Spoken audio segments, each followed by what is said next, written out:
Welcome to the High Value Customer Podcast, the show for business leaders to learn how to attract and retain high value customers.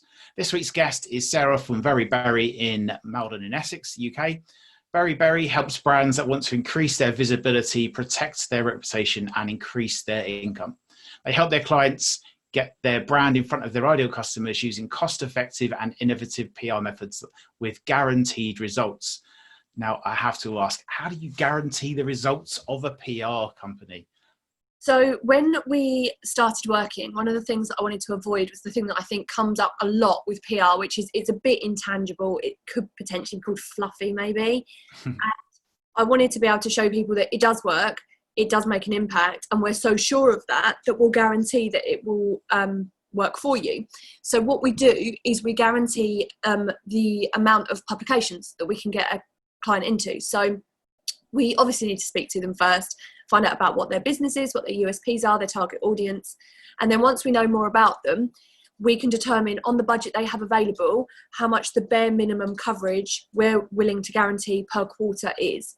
Obviously, we work to go over and above that number, but it means that they can rest assured knowing that they are going to receive their minimum, basically. And when we speak to people, it does appear that we're the only people in the UK who do this. The reason that I do it is because I think it's not fair to trust somebody with your business, your brand, their representation without some kind of return on it, knowing that you're going to get it. And a lot of people, when they talk to us, and they've obviously done their due diligence and they've spoken to other agencies and what have you as well, are quite surprised by it. But I just think it's the right ethical and moral thing to do. I guess then you're selling outputs rather than inputs. You know, someone, one of your competitors might say, I'm going to work for 10 hours and try my best to achieve this output. But I guess what you're saying is the inputs, I'm going to have to put in as much input as I need to get the output. You're selling the output rather than the input. So, yeah, I mean, we've done this for 11 years now, so we know roughly how long it should take us to attribute in terms of time to each lead. So that's how we work out the disparity between the cost and the lead, because obviously somebody who's paying £10,000 versus someone who's paying £1,000 is going to get a very different level of return in terms of exposure. But in whatever we do try and allocate that. But yes, you're absolutely right. If we're for whatever reason struggling and it hasn't happened as quickly, then the onus is on us at that point. We'll just keep going. It must be quite a unique selling point. My limited experiences of working with PR companies is definitely not the status quo. So perhaps you could kick things off. Give us a little bit of your backstory. How have you got to where you've got to in your career to date? Okay. So I started the company in 2009. I'd previously been working in London, and in the midst of the last recession was displaced, which is just a really nice way of saying you're made redundant now. They tried to move me from the offices that I was working in onto on-site work, essentially. And I took it as a stopgap because there just, as you know, there were no jobs at the time going around anywhere, and decided that I was going to use that redundancy money from my previous position to set things up. If it didn't work, I hadn't lost anything. And if it did, then great. And that was 12 years next year ago. Started off initially working from home, just as most freelancers do, and then very slowly grew the brand. It's grown around my family, it's grown around my children. We've got office premises and numerous members of staff now, so it's a very different beast to what it was originally. And how big is the company now, just in terms of maybe employees or whatever you want to share? 15, I believe, and we're in the process of recruiting 2 more at the moment. Very good. So can you tell me a little bit about who your ideal customer is? Who would be like a 10 out of 10 client if they were to walk through your door after this podcast interview? So for us, it's not so much about the income that they give us as it is the quality of customer. We like to work with people who directly own the business. Although we do work with the larger corporations who have boards and they're fantastic, we want some kind of communication with the director, because essentially they're the person that's being impacted by everything and anything that we do. And you don't ever get the same kind of results when you don't have their involvement in the project, because naturally they're very passionate about what they do. They have a lot to say about what they do. They've got a lot of experience and a lot to give, which means that we make our results better off of that information we're getting directly from them. So we don't care if it's a tiny startup or it's a huge business, as long as we're getting that direct one-to-one exposure. And because we work around other people's budgets and they give us what their monthly budget is, and then we establish from there what our results can be, providing it's viable, obviously, it's not to us so much about income as it is our result, how we can make you look, and how our contacts are maintained. Because the really important thing with PR as well is any journalist, editorial, any kind of contact that we make, that's our contact. So we need to know that if we say you're going to be on a call at 10 o'clock on a Tuesday, you're going to be on a call at 10 o'clock on a Tuesday, and you're not going to try and rearrange it or not turn up, or because that ruins our relationship with the contacts that we've spent years building. You mentioned, a client gives you a budget and then you tell them what you think's realistic to achieve for that budget. Like, in your experience, how realistic are the expectations of the clients that come to you? In terms of the reality, like, is it the same, or do they expect the world and don't really understand how it works? Or exactly, I had a call with somebody last week who wanted a new website, all the social media, all the PR, all the SEO done on £1,000 a month, which was just not in any way realistic. But I also had a call with somebody quite literally this morning who's PR only, and their budget is nearly 200,000 a year, and we openly said to them, you don't need that much. So we are very honest in making sure that people's expectations are aligned from the outset, whatever direction that comes in. I find that most people fall there or thereabouts. Generally speaking, they've done it before, but we wouldn't ever overcharge or undercharge anybody. So we're very quick off the mark in saying that is or is not going to be feasible. So were you very clear on who your ideal customers were when you first started the business, like in comparison to today, or has it changed over the time that you've been in business? No, definitely not. I think, like any business owner, when you first start up, any business is business, and you're just looking to grow and looking for experience working for yourself and to establish your brand and bed it in, really. I made some terrible decisions in the early days, and I think that anyone who owns a business will put their hand up and admit to that.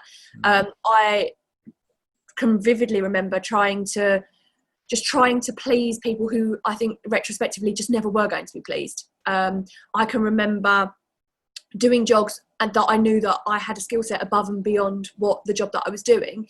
And it definitely took, I'd say, a good 6 months to a year to really like level out and peter out. Helpful for me was my dad owns his own business and has done for a really long time, and both my grandfathers did as well. And one of the things that they said to me was, don't just do things for the sake of doing it, because it'll all come right in the end. So you just have to just sit, weigh up every business decision that you're making. Is this going to work for me in 10 years as well as now? And then make that decision. And when I did that, that's when it really started to turn around and work a lot better. I guess those challenges are always there. It doesn't matter if you've got no employees or 100 employees. You've got a payroll to meet, and even if it's only paying your own mortgage, when you're in a position where, like, I've got to pay X out at the end of this month, and someone offers you X to do a job, it's tough to say no to that. And I guess that doesn't really change the bigger you get, because your payroll becomes bigger and you have more pressure and stress to pay that. So I guess that those challenges don't ever really stop. I guess not. I mean, we're quite solid now in saying no if we're not going to be able to do something. And we don't undervalue ourselves, because we know from everyone that we've worked with and all the reviews that we've been given and all the feedback that we've had, that what we do is really valuable. And we were awarded Best Agency in the UK, and I don't feel that was overshooting it. I really do think that we live up to that expectation. So as a result, I won't undersell us. That being said, yes, there is always a payroll to meet and it needs to be considered. Yeah. I guess the more you say no, the more you can focus on the people who are your ideal customers and delivering them what you ideally want to be doing for those ideal customers. Therefore, the better results you get, and the more case studies and testimonials and experience you get being in that little kind of niche of whatever it is that you've carved out. So I suppose the longer you've been saying no for to the wrong people, the easier it is to say no over a period of time.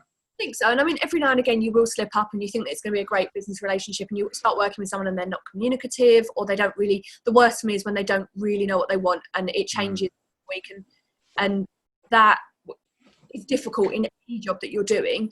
And they're mistakes that will naturally happen. But as of today's date, I think we've got a good client base. I think the team seem to be quite happy. I'm sure they can see me from the corner of their eyes and hopefully they're nodding at me. But yeah, it seems to be where it is, but it takes time. It doesn't just come overnight. So talk to me a little bit about what you think the future of your ideal customers look like. So think about either their world or the PR part of their world. Like, what does the future look like for those companies? I think we tend to work with companies who are predominantly based in B2B of some description, whether that's products or sales. Mm-hmm. So I imagine that will continue to be the case. We also carry out a lot of work in some niche markets. So, for example, we work in food and drink, we work in construction, we work with kids brands. There's a lot of different areas that we've got specialities in. So I imagine that it will continue to follow suit along those lines. I think being tech savvy and forward thinking for us is very much what we're looking for in an ideal client, because they can see the value in PR isn't just getting your name in front of people. You'd have, for example, the enhanced SEO value of getting the backlinks from those well-ranking pages and media outlets. There'd be the fact that you can even just put on your social media or your website as seen in X, Y, and Z increases your conversion rates and means that people will have more trust and authority, or see more authority, from your brand. And I think working with people who understand that, for me, is key. I think and it will happen occasionally, somebody will approach you and it's more that they see it as, well, I just want to be in that paper, but which is fine, but why? What is your end goal? What is your strategy? It's working with people who know what their plans are. They've got a 5-year plan in place, they've got a 3-year plan in place, they've got a 10-year plan in place, they know where they're going. So, but what would you say the sort of trends are in for your ideal customers in terms of PR? Like, what things are changing? What do you see on the horizon that's coming? What does the future look like? So everything's changed since April in terms of PR, because the news obviously has been coronavirus based. So initially, just being retrospective briefly, we had to adjust all of our client strategies because people wanted to know about coronavirus. They wanted to know how it was going to affect people, and we had to tie our clients into that. So we did, for the most part. And then we kind of sat down and spoke to each other and said, this doesn't have any longevity in it. And it's also miserable. So even if it does tie to the client, i.e. one of our clients sells office equipment and part of that is PPE, so it tied in very, very nicely. Do we want to do that? Is this how we want to push them for the next however long? So trends-wise, I mean, I strongly feel that most people are feeling like we are. I think most people are thinking, okay, well, we know this is going on. You can't possibly have escaped it. Let's start to be a bit more positive. So I think coming out of 2020 and into 2021, a lot of the media is going to be positive, even though we're in a negative situation, because I think people need that pick me up. I think statistically, I was reading yesterday, people under 40 in the UK have never had such bad mental health. And it's not a shock, really, when we've all been in lockdown. So I think it's jobs for anyone who does any kind of marketing and PR or owns any kind of business to start trying to put those good, positive stories out and uplift people. Because I'm a big believer that if you start pushing that and people start to believe that, then it will actually get better. It's a self-fulfilling prophecy. I feel like, the country, I believe, is statistically in a recession, but I mean, I'm not the greatest watcher of news, but it doesn't feel like perhaps as well publicized or scaremongered or whatever it was that, maybe it was in 2008. It sort of feels like, it's a fact, this is happening, but it's not perhaps perceived as such a bigger deal because the media seems to have handled it in a slightly different way. Yeah, I agree. And I think that can only be a good thing, because the last thing you want to do is scare people, because fear brings on more fear, doesn't it? And especially with how we are heading towards a potential no-deal Brexit, the last thing you want is those negative stories out there. And I think that a lot of people are picking up on that now, and that can only be a good thing as far as I'm concerned. Yeah, it definitely feels like a positive thing. I mean, I don't know whose decision that was, or whether there's just a collective consciousness that perhaps the media has somehow managed to find. But it definitely seems like a positive step that I feel like, rather than slagging the media off in general, I feel like they should probably give themselves a bit of a pat on the back that they could have scaremongered the world a little bit more than they have, like they are at the minute. So let's talk a little bit about how you provide value to your ideal customers. So talk to me about how you would demonstrate ROI to the people who you work with. Yeah. So there's a couple of ways that we can do it. The first way is we can draw a direct comparison against the cost if it was an advert versus our editorial. So we send monthly reports, and part of a monthly report can show if you had paid for a full page in this publication, you would have paid X amount of thousand. Comparatively, because you've got X amount of leads over the quarter, once we've done the maths on it, it cost you this. So there's a clear financial benefit to it being PR versus advertorial and adverts in any kind, really. But we also a lot of work with Google Analytics, for example. So we will look at how much traffic did this drive to your website? What did the traffic do when they get there? Because it's not just about obviously it is making the sale, that's the important thing, but it's not just about that, it's the story behind it. Because if we were to just go, well, you got, 30,000 people fall on your website today, that's a very blanket statement. But if we were to say, what we found was a lot of them left on this page, we now know there is something wrong with that page. So how are we going to adjust it? How are we going to change it? If people are buying on a different page, what can we emulate from there? So the whole thing isn't just value in terms of sales, it's value in terms of increasing your conversion rate, increasing your visibility. It's quite a well-rounded solution, and we're very proactive in saying this is what you need to do to continue the success. And we also measure our leads against each other as well. So sometimes you could have a huge publication like The Guardian, for example, and then you could have something go out in more of a niche industry specific publication. And you'll find that the niche one that has only gone to 5,000 people has performed much better in terms of sales. If that's the case, then we're not going to keep pursuing these huge publications, we'll pursue the smaller one. If it's the other way around, obviously we'll go and we'll do that. So what we do ourselves is a lot of measuring ourselves up against each other. The interesting ones come when we have a article go out that's very similar in terms of content in two different publications and measuring those, because then it's taking, is it the audience, is it the day that it's gone out, is it the link that was on there was one on socials or and just on online, or both, so on and so forth. Or even better is when you can measure the same publication twice, because if you're getting consistent results from the same place, you know that that's a dead cert and that's something that should keep being targeted. So one of the things I've tried to do in the past is to use like different URLs to, if whether it's a press release or an advert in a newspaper or magazine, to use different URLs. Now, if it's an advert, you can obviously dictate what the URL is. How have you found try to dictate what a URL is and put in like a different one into that publication and a different one into that? Is that something you've tried to do before? And how easy is that to control what URLs to use? You can't ever tell publications what to do, because ultimately at the end of the day it's down to theirs. Sometimes they'll be really upfront and going, oh, we'll give you a follow link, fantastic. Sometimes the journalist, so you can kind of swing it a little bit. What we try and do where possible is our content team work really closely alongside our PR team, and often if someone is working with us on PR, we will say to them, look, can we use part of this budget to create a further article that sits on your website, and then we can say to read more and find out about X, Y, and Z specifics that wouldn't necessarily fit into that article but would fit on your own site. Then we give them that specific link, and they're usually more inclined to link to that because it's such a natural flow, if you like, of just further information, further education. That's the best way to get those links into publications. So imagine like if you pitch a press release or you pitch a story to a journalist, and they write about the company, I guess they're just going to put, whatever it is, .com, and not necessarily a tracking link, which you ideally would like to have, wouldn't you? But ideally, it must be difficult to sometimes like quantify whether that traffic, it might be a correlation between that that article was published on this day and this spike in traffic was on that day, but it could be something else, I suppose. Yeah, I mean, generally speaking, the spikes will attribute to the days that they go out. We also, within the content, can put the link in, like, and hyperlink it within Word, and then again pop it in to the body of the email and explain what we've done.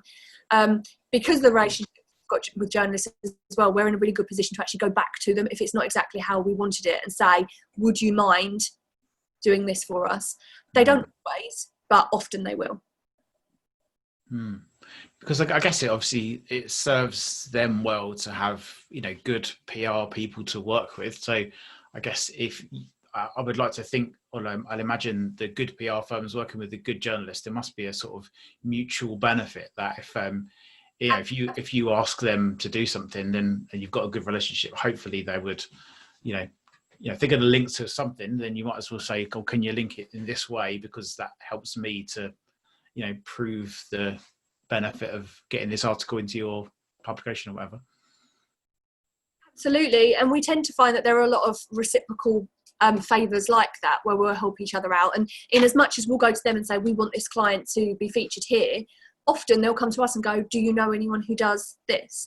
And even if we know them, but they're not a client, we'll always pass their details across, because that's just fostering good relationships for the journalist and also for us with other businesses. So it's a sensible thing to do. So talk to me about what one of your ideal customers would get from you. If they was to write a check for $100,000 and give it to you, what would they get for it? You don't have to talk about exact figures, but just to give someone a sense of what an investment of that level would get if they was to do business with you. So obviously there is some dependence on what the business is and who they're targeting. Imagining it's a relatively mainstream, normal company, if there is such a thing. Yeah. We would offer a full service PR experience, if you like, which wouldn't just be getting articles out into the press, but it would also be running events for them, making sure that the press are at the event so that when their product lines are launched, or to give demonstrations on their expertise and their services, whatever the case may be. We would run the PR online and offline. We would also assist them with their social media channels, helping to garner more attention in that direction. And we do a lot of work on their website, which would be based around, like I briefly touched on before, making sure that the conversions are happening, making sure that they're ranking in Google. We often work with other agencies or in-house capabilities as well. So we are always open to sort of crossing over there, passing or taking on work. So in some cases, we would offer something a bit more ad hoc, where we'd essentially give X amount of hours a month, and then we'd work alongside another SEO or pay-per-click company, for example, and they'd use us where they didn't have either the capability because they wanted those high quality links, or they just didn't have the time. So it could be creating, the content team creating blogs and making sure that it's ranking in that direction. So it would be a pretty well-rounded service for that kind of money. You could expect an element of everything. We do refine it as we go along as well. So if we find that there's one element that, let's say the social media is just not getting any traction, and we've tried numerous different things and it just doesn't seem to be well received, we're not going to keep flogging a dead horse. We would either say to you, don't pay us that section of that budget and take it back, or we would look at a section that is performing very well, lift it and just move that budget into putting it into something that's getting an ROI. So how long did you say you've been in business for now? Since 2008? 2009. So imagine you could have a meeting with the person who got displaced and give them some nuggets of insight that you've learned over the years that you've been in business. What would those insights be? Like, what would you be telling yourself if you had a meeting with the younger Sarah? I think probably to not be so anxious about it, because I think anyone starting out in business is really keen. If you're going to go to the lengths of starting a business up, you're going to have a lot of drive. And I personally believe that can bring with it a lot of anxiety, because am I performing well enough? And am I doing this right? How do I level up to my competitors? I think that would have been the main thing, is just to sit back and just let it roll sometimes, because everything has to be worried about. Like you can't micromanage every element. There's got to be fluidity there, if you like. And also to outsource, because in the early days, because you're trying to cut back costs and it can actually be detrimental. So in the same way that we say to people, having a PR firm is actually an investment because it gets you that money back, it gets you that recognition. For me, it was an accountant. I was thinking, well, I can just run this myself because I'm not earning enough, I'm self-employed, so on and so forth. But realistically, had I taken on an accountant from day one, A, I would have had time to have earned more money, and B, there were things that I definitely wouldn't have picked up on. Like, for example, I didn't know to put a portion of my internet bill through because of what I was using for the business, or a portion of my mobile phone bill, things like that. So I think delegating and just trying to relax and take some time out. Oh, and also balancing your work and your home life, because I think it can be really easy when you've got a computer in your living room or dining room or office or wherever it is to go, oh, I didn't do that, I'll just go back in there. And then 2 hours later, you are still in front of that computer and you haven't moved. I still do that now. But I did that a lot worse 11 years ago.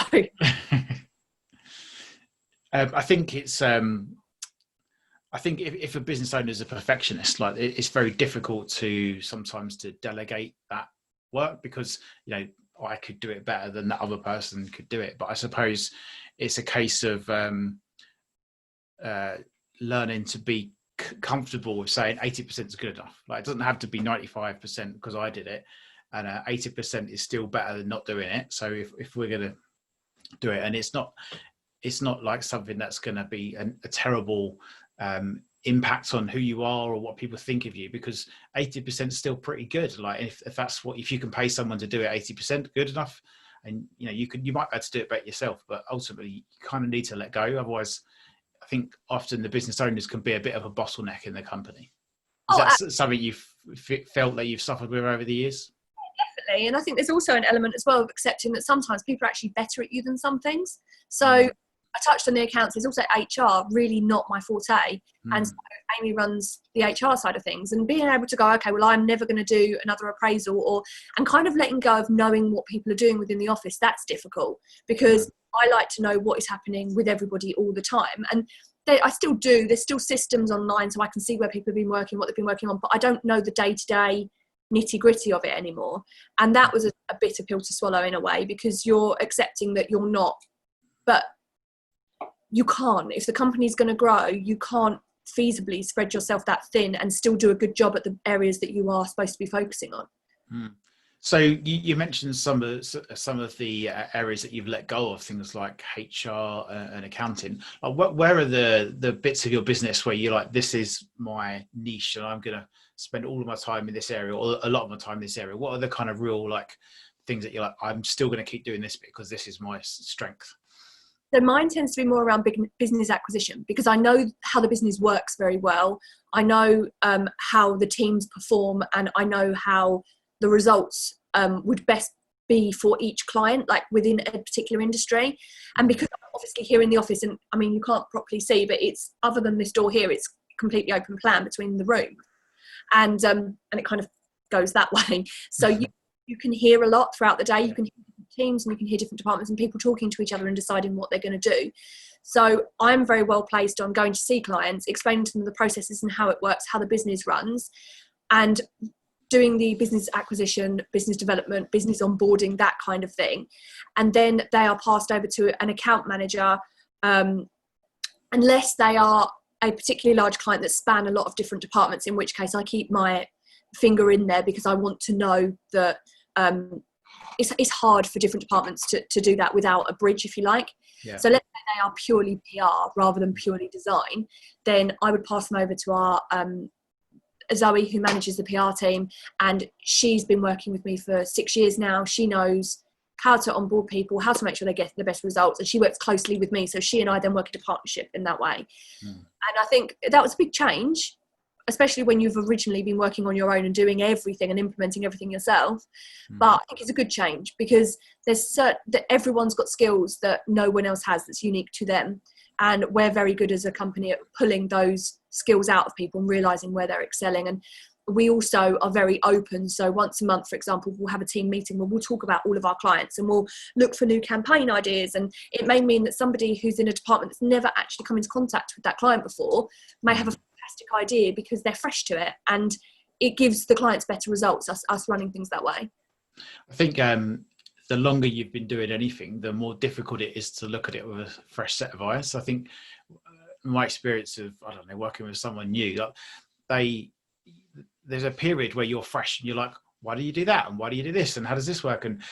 But after a while, it's sort of the curse of knowledge. You just sort of you quite often need someone with a fresh set of eyes to, look at something, just to ask you the obvious questions that you might be overlooking or looking for obvious opportunities.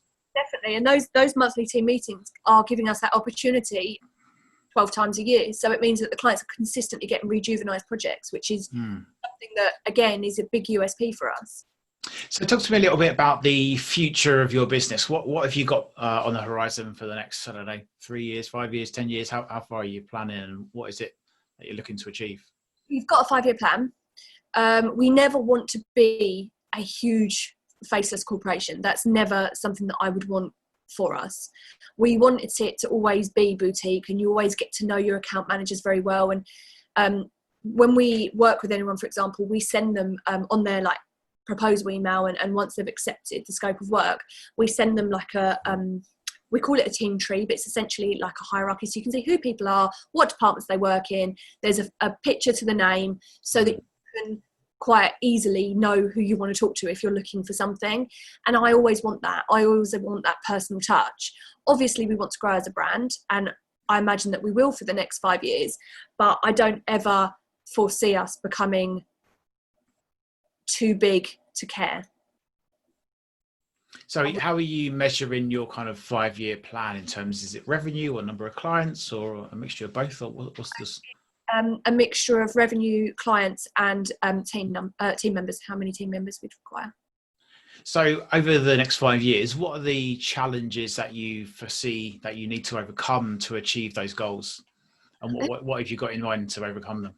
I think the biggest challenge will be managing the growth, because when you're growing any business, it needs to be done in a considered way to make sure that you're still able to produce the results that people have come to expect.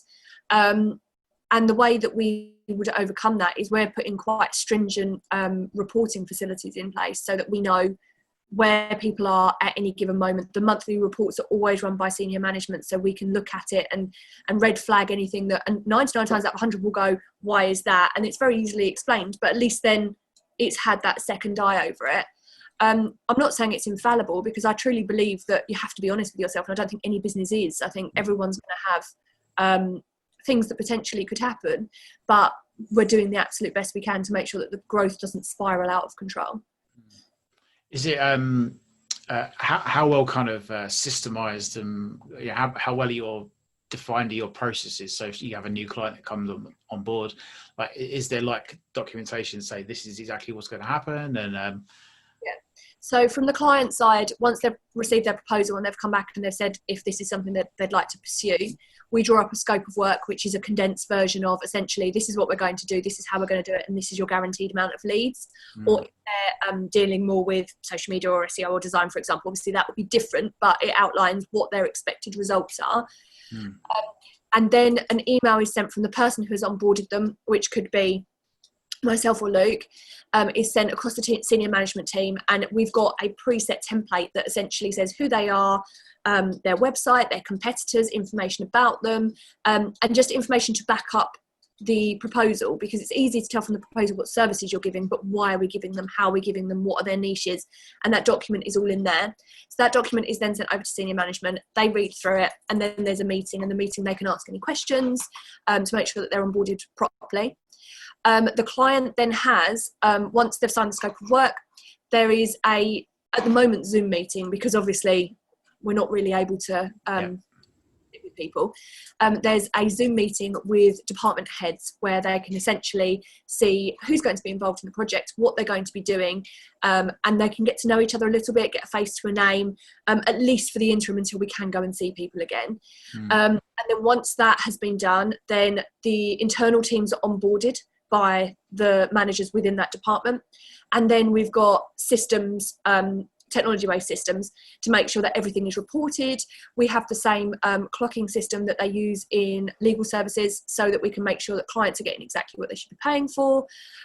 We've got live sheets that are you can see them changing on your computer as someone else is doing it, so that we know that work is being updated, leads are put on there, everything's documented every step of the way. And that way we know that if someone, for example, was sick today, I'd be able to step in, I'd have that background knowledge of the client, and I'd be able to see exactly what had happened. What are the technology, or what's the sort of software that you're using for kind of managing the projects and the processes and what have you? Yeah. So we use CRM systems, but in addition to those, we also use Google Sheets because they're easy to update and spreadsheet, and it's just easy. And we can also share those with clients as well. They then don't need anything particular. The CRMs could be anything from HubSpot to Trello. We use different ones depending on the clients and what their projects are. And then we use something called Clockify for the hours to be clocked and make sure it's to the second. So it's really niche, making sure that if you're paying for 40 hours, you're getting your 40 hours worth of work. HubSpot's something that's quite dear to my heart. How have you found using HubSpot? I prefer Trello. Yeah.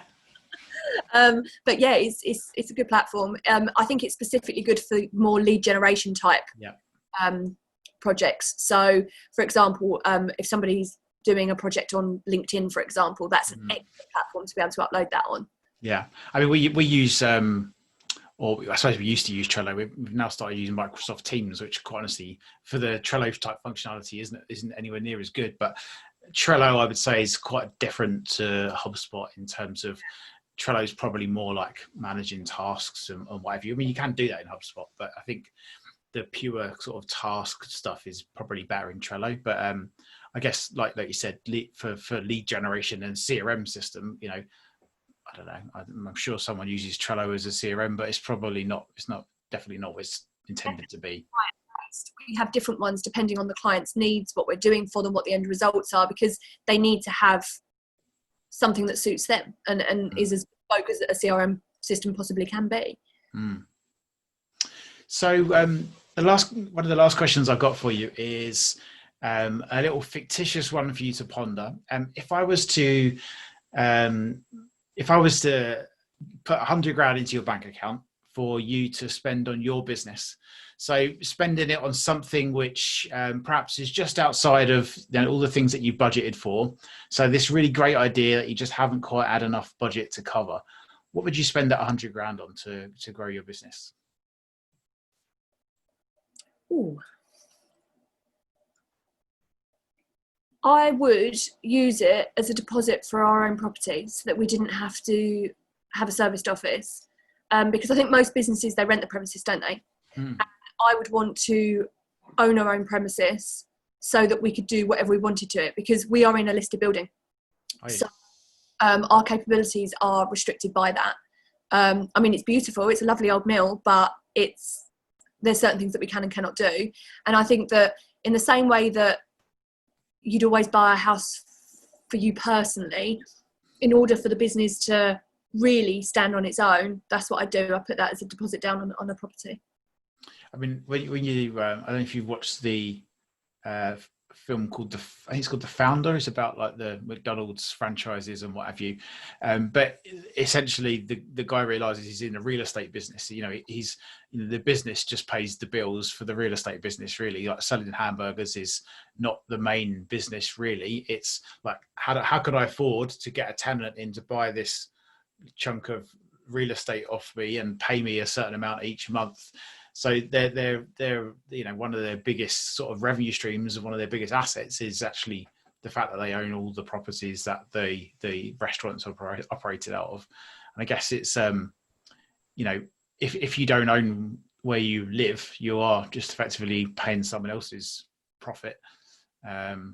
So I guess from that perspective, like you'd almost be investing another bit into another almost like a mini business. Like, I'll set up a company that owns property and then rent it back to myself, so that I'm generating money that way. The mortgage is always lower than rent as well. You'd then have money left over each month to invest back into the team and into training or whatever the case is that we needed. So I think it would be the best generator of growing the business quicker, because we could do more around it. So I've got a few quick fire questions for you. Hopefully they won't catch you out too much. What's your favourite business book? I like How to Podcast. Simplest title ever. Really, really good book that a friend and client of mine gave to me about 6 years ago, when podcasting was only really just sort of becoming a thing, if you like. And he wanted to start a business podcast. He has since. And when he was selling it to me, I was going to him, yeah, I can see it, but what about YouTube? And he sent me the book to sort of show me the benefits of it, and it worked. It was a really good book. Brilliant. Your favourite quote?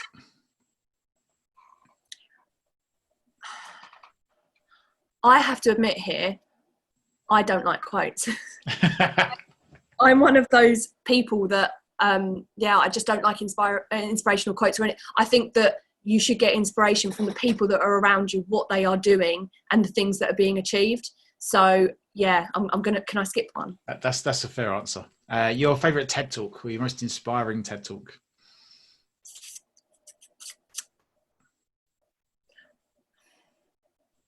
Pretty sure that there's a good Eric Thomas one out there. Do you remember what it's called? I might have to Google that one later. We have a quick look. Sorry, this is going to completely mess up your... That's all right. I'm sure it's worth the wait. Well, it better be. That's what we might have to... Yeah, it's called TEDx Detroit. Basically, Eric Thomas was raised in Detroit, and he's now an advocate for inclusion and for business growth and growing your business while growing yourself personally. And he's a really good public speaker. Brilliant. Who's inspired you the most in terms of the way you run your business? I think that would be, generally speaking, my family in different ways, because my dad and my granddads, as I mentioned earlier, both own their own business, both run their own business. So they very much were someone to look up to see what they were doing and how they were doing it. But also my mum and my sister have always said, I would never want to run my own business. It's absolutely not who I am as a person, but they know they are very good employees. They will always give their 100% while they're at work. So that offers me the opportunity to, if I'm doing something, I get a very balanced view back. I'll get the, as an entrepreneur, I would do X, Y, and Z from my dad, while my mum would go, don't think your team will like that. So it's a really good way of making sure that every step that I'm taking forward has got consideration behind it. And dead or alive, who would you love to have as a mentor in your business? Oh, that's a really good question. I've just completely blanked as well. I'm thinking of companies that I like The Body Shop, for example. There's a lady who initially set The Body Shop up. Yeah, Anita Roddick, is it? Anita something, yeah. Yeah. Not a good start, is it? And I think to found such a big corporation, and obviously The Body Shop is very different now. Like, it's a very different company to what it was 20 years ago. But to have founded something when people weren't as open to the idea of not testing on animals and the environment, and to have done what she did then at that point was really forward thinking. And I'd be interested to see what she makes of today's market and what she thinks is going to be the next thing that's going to spark people's imagination and make them care. So last thing is an opportunity for you to perhaps share something that I haven't already asked you. Is there anything that I haven't asked that you would like to share with the audience? I don't think so. I think you've asked like quite a bit. No, I think it's all been covered. I just think that anyone who's in a business now, whether they've just started up or they're in the midst of it, will resonate with how it's highs and lows. Like, because your business is the thing, it's your baby essentially. I hate that phrase, but it's your baby. If there's a problem, you really feel your mood go with it. If it's going well, you feel your mood go up with it. And I think just encouraging people to remember that good or bad, there's always tomorrow. So you've always got to maintain a level head and make sure that you don't get carried away with how fantastic or terrible things may be within that 1 hour time slot. So thanks for coming on the podcast. What's the best way for someone to get in touch with you if what you said has resonated with them? So you can contact us through verriberri.co.uk or verriberri.com, or our social media channels, which are VerriBerri Digital across the board. So that's, do you want to spell that in case anyone thinks it might have a Y in it? V for Victor, E for Echo, R for Romeo, I for India, B for Bravo, E for Echo, R for Romeo, I for India. Lovely. I've done that a few times. Lovely. Thanks very much for your time today, and look forward to catching up with you again soon. Thank you.